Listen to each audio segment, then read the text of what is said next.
a trace on the wind. And it smells like home. Then it's gone. You and Taka together, that is home. Now both of you go. Find your place in the circle of life.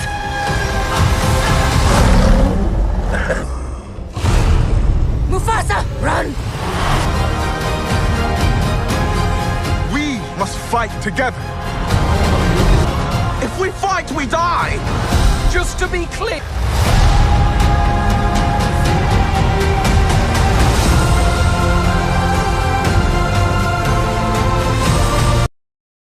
আজ আমরা এমন এক রাজার গল্প নিয়ে এসেছি যাকে আমরা সবাই খুব ভালো করে চিনি, বা হয়তো আমরা ভাবি যে আমরা তাকে চিনি, কারণ ২০২৪ সালের সিনেমা মুফাসা দ্য লায়ন কিং আমাদের সামনে এমন এক আখ্যান তুলে ধরে যা তার সম্পর্কে আমাদের সব ধারণাকেই বদলে দেবে।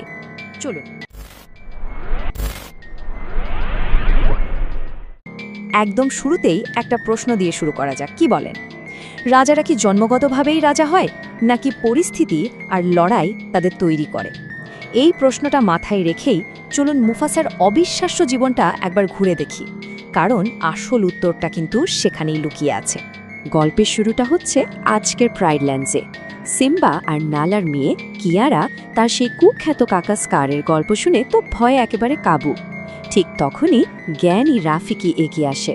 কিয়ারার ভয় ভাঙাতে সে শোনায় তার কিংবদন্তি দাদু মুফাসার আসল গল্পটা। আর এখানেই আসে গল্পের সবচেয়ে বড় টুইস্ট। রাফিকি যে গল্পটা শুরু করে তা আমাদের চেনা সব কিছুকে ওলটপালট করে দেয়। সে জানায় মুফাসা কোনো রাজপরিবারে জন্মায়নি। ভাবা যায়, তার জীবন শুরু হয়েছিল প্রাইডল্যান্ডস থেকে অনেক অনেক দূরে, খরায় ঢুকতে থাকা এক অচেনা সাধারণ ভূমিতে। একবার কল্পনা করুন, ছোট্ট একটা সিংহ শাবক যার জীবনটা এক মুহূর্তে তছনছ হয়ে গেল।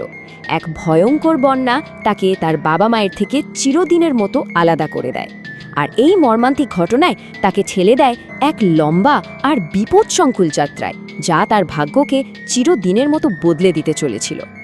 অজানা স্রোতে ভাসতে ভাসতে মুফাসা যখন প্রায় কুমিরের পেটে যেতে বসেছে, ঠিক সেই মুহূর্তে তাকে বাঁচায় টাকা নামের আরেকটা সিংহ শাবক।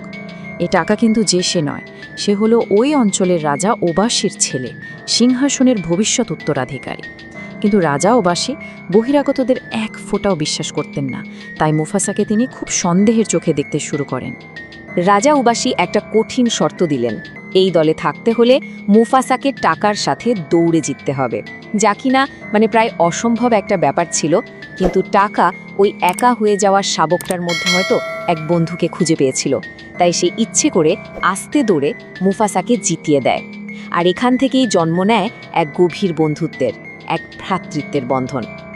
তো সময় গড়াতে থাকে, মুফাসা আর টাকার বন্ধুত্ব, তাদের ভাইয়ের মতো সম্পর্কটা আরও মজবুত হয়। কিন্তু রাজা ওবাসী কিন্তু কখনোই মুফাসাকে মন থেকে মেনে নিতে পারেননি। তিনি সুযোগ পেলেই টাকার কানে বিষ ঢালতেন, বোঝাতেন যে বহিরাগতরা কখনোই বিশ্বাসযোগ্য নয়। আর এই কথাগুলোই ধীরে ধীরে টাকার মনে ঈর্ষার বীজ বুনতে শুরু করে। আর তারপরই সেই ঘটনাটা ঘটল যা দুই ভাইয়ের সম্পর্কে প্রথম একটা গভীর ফাটল তৈরি করে দিল।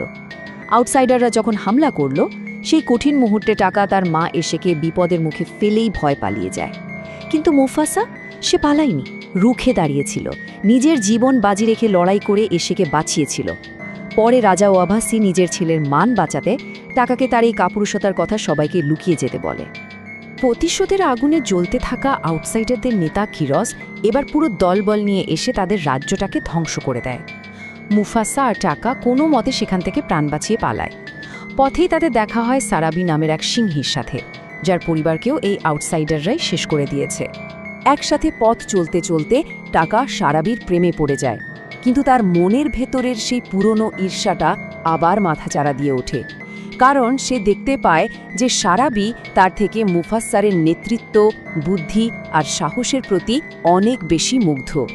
এই প্রেমের ত্রিভুজটাই তাদের সম্পর্ককে এক মারাত্মক পরিণতির দিকে ঠেলে নিয়ে যায়। ব্যাপারটা ঠিক কিভাবে ঘটল? টাকা যখন সারাবির মন জেতার চেষ্টা করছিল, মুফাসসা কিন্তু তাকে সাহায্যই করতে চেয়েছিল, কিন্তু একের পর এক ঘটনায় সারাবি মুফাসসার অসাধারণ নেতৃত্ব আর সাহসের পরিচয় পেয়ে তার দিকেই আকৃষ্ট হয়। আর যখন মুফাসসা আর সারাবি একে অপরের প্রেমে পড়ে, তখন তাকার মাথায় তার বাবার সেই পুরনো কথাগুলো ঘুরতে থাকে। তার মনে হয় মুফাসসা তার সাথে চরম বিশ্বাসঘাতকতা করেছে, আর এই তীব্র রাগ আর হতাশা থেকেই সে প্রতিশোধ নিতে আউটসাইডারদের খুঁজে বের করে। বিশ্বাসঘাতকতার চূড়ান্ত মুহূর্তটা আসে মুলেলে নামের এক মরুদ্যানে। টাকা, যাকে মুফাসা নিজের ভাইয়ের থেকেও বেশি বিশ্বাস করত, সেই টাকাই আউটসাইডারদের সেখানে পথ দেখিয়ে নিয়ে আসে। আর মুফাসার দিকে তীব্র ঘৃণা নিয়ে তাকিয়ে বলে, তুমি আমার মায়ের ভালোবাসা কেড়ে নিয়েছো, আর এখন সারাবিকেও। এর পরেই শুরু হয় এক মহাযুদ্ধ। মুফাসাকে এখন শুধু নিজের জন্য লড়লে চলবে না, তাকে লড়তে হবে মুলেরের ওই শান্তিকামী সমস্ত প্রাণীর জন্য। আর এখানেই তার আসল নেতৃত্বের চূড়ান্ত পরীক্ষাটা শুরু হয়। এখানেই আমরা প্রথমবার সেই রাজাকে দেখতে পাই যাকে সারা বিশ্ব চেনে। একজন বহিরাগত হওয়া সত্ত্বেও মুফাসা মুলেলের সমস্ত পশুকে একজোট করে। তার গলার স্বরে এমন একটা বিশ্বাস ছিল যা সবাইকে বুঝিয়ে দেয় যে এই লড়াইটা শুধু তার একার নয়। সে কথা দেয়, আজ যদি সবাই তাকে সাহায্য করে, ভবিষ্যতেও সে সবার পাশে থাকবে। আর তারই ডাকে সাড়া দিয়ে মরুভূমির সমস্ত প্রাণী একসাথে লড়াইয়ে নামে। যুদ্ধের সেই ভয়ঙ্কর মুহূর্তে হয়তো এক মুহূর্তের জন্য টাকার ভেতরে সেই পুরনো ভাইটা আবার জেগে উঠেছিল। সে মুফাসাকে বাঁচাতে কিরোসের উপর ঝাঁপিয়ে পড়ে, আর ঠিক তখনই কিরোসের থাবায় তার চোখে তৈরি হয় সেই চিরস্থায়ী ক্ষতচিহ্নটা। শেষ পর্যন্ত মুফাসা তার বুদ্ধি আর শক্তি দিয়ে কিরোসকে হারিয়ে দেয়। মুলেলের কৃতজ্ঞ পশুরা তখন তাকেই তাদের নতুন রাজা হিসেবে মেনে নেয়। এভাবেই একজন সহায় সম্বলহীন বহিরাগত হয়ে ওঠে এক কিংবদন্তির রাজা। কিন্তু যুদ্ধ জেতার পরেও আসল লড়াইটা বাকি ছিল।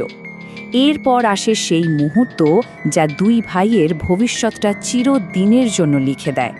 তাদের শেষ কথোপকথন ছিল তীব্র কষ্টের আর চূড়ান্ত সিদ্ধান্তের। মুফাসা কিন্তু টাকাকে রাজ্য থেকে তাড়িয়ে দিল না, বরং তার চেয়েও বড় শাস্তি দিল। গভীর কষ্ট নিয়ে শীতল গলায় সে তার ভাইকে জানিয়ে দিল, তুমি আমার সাথে এমন বিশ্বাসঘাতকতা করেছ যে আজ থেকে আমি আর কখনো তোমার নাম মুখে আনব না। এই কথাগুলো হয়তো শারীরিক নির্বাসনের চেয়েও অনেক বেশি যন্ত্রণার ছিল।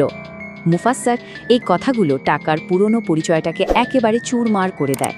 আর তখন টাকা নিজের অতীতকে মুছে ফেলে, নিজের জন্য এক নতুন নাম বেছে নেয়, স্কার, অর্থাৎ ক্ষতচিহ্ন।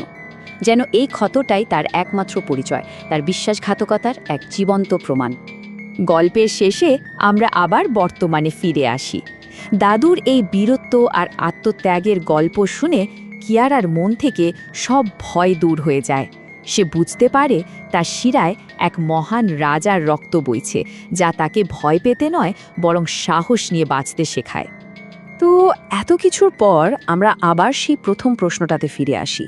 একজন সহায় সম্বলহীন বহিরাগত থেকে এক কিংবদন্তি নেতায় পরিণত হওয়ার এই পুরো যাত্রাটা দেখার পর কি মনে হয়? রাজারা কি সত্যিই জন্মায়, নাকি তারা তৈরি হয়? উত্তরটা এখন আমাদের সবার কাছে পরিষ্কার, তাই না? মুফাসার জীবনই এই প্রশ্নের সবচেয়ে বড় উত্তর। কিংবদন্তিরা জন্মায় না, তারা তৈরি হয়। সাহস, আত্মত্যাগ আর ভালোবাসার আগুন দিয়ে তারা নিজেদের একাই গড়ে তোলে। আর এটাই হলো মুফাসার আসল উত্তরাধিকার।